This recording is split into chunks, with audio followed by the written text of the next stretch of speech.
নাসির উদ্দিন পাটোয়ারি। তিনি একটি কলেজে গেলেন পিঠা উৎসবে, সেখানে তিনি ইনভাইটেড না। ডিম নিক্ষেপে 10 জন আহত হয়েছেন। এই নাটকটি করে ভালো আলোড়ন তৈরি করলেন, সোশ্যাল মিডিয়ায় হাইপ, গণমাধ্যমে নিউজ, তোলপাড় পুরা দেশ। অন্তর্বর্তীকালীন সরকার ত্রয়োদশ জাতীয় সংসদ নির্বাচনকে কেন্দ্র করে যেভাবে রাষ্ট্রটাকে নিরাপত্তার চাদরে বেষ্টিত করার কথা ছিল, সেটি অন্তর্বর্তীকালীন সরকার করতে ব্যর্থতার পরিচয় দিয়েছে। তাই তো আমরা দেখতে পেরেছি সম্প্রতি সময়ে জামাতের একজন নেতা শেরপুরে তিনি মৃত্যুবরণ করেছেন সংঘর্ষে। শুধু এটাই কি না, দেশব্যাপী বিভিন্ন জায়গায় এই ধরনের অনাকাঙ্ক্ষিত ঘটনা ঘটছে। ইউনোদেরকে অব্যাহতি দেওয়া হচ্ছে, তাদেরকে সরানো হচ্ছে, কি দায়িত্বশীল পুলিশ অফিসারদেরকে সরানো হচ্ছে, কিন্তু কতটুকু কার্যকর পদক্ষেপ গ্রহণ করা হচ্ছে সেটা হলো মুখ্য বিষয় দেখার।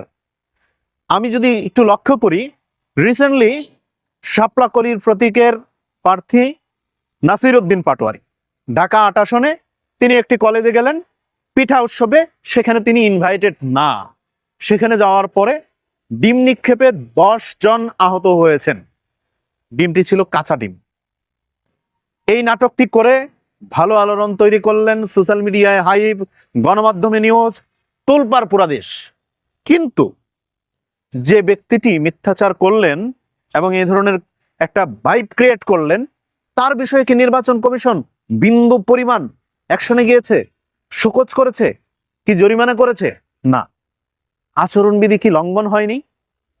যে কলেজটির ভিতরে তাদের অভ্যন্তরিক একটি পিঠা উৎসব ছিল, শুধু তাদের শিক্ষার্থী এবং স্টাফদের জন্য, শিক্ষকদের জন্য, সেখানে একজন রাজনৈতিক নেতা গেলেন, তাও আবার বিশাল বহর নিয়ে। যখন ঢুকলেন সেই মুহূর্তে গেটটাকে ভেঙে তারপরে ঢুকলেন। ঢোকার পরে ক্ষুব্ধ শিক্ষার্থীরা বাধাগ্রস্ত করলেন।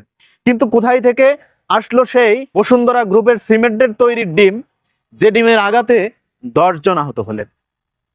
এই যে সামগ্রিক পরিবেশ, এই পরিবেশকে অন্তর্বর্তীকালীন সরকার কোনোভাবেই ট্র্যাগল দিতে পারেননি। এটা নির্বাচনী পরিবেশ না। আমরা চাই উৎসব মুখর পরিবেশ। কে জামাত, কে বিএনপি, কে এনসিপি, কে আমজনতার দল, কে গণ অধিকার পরিষদ, কে বিপার্টি, কে চরমনাই, ডাজন্ট ম্যাটার। সবাইকে এক নজরে দেখে, এক কাতারে রেখে নির্বাচনকে লক্ষ্য করে দেশের জনগণের মালিকানা বুঝিয়ে দিতে হবে। দীর্ঘ 17টি বছর মালিকানাহীন দেশের জনগণ এবার পাবে মালিকানা বুঝে, সেটি নিশ্চিত করতে হবে।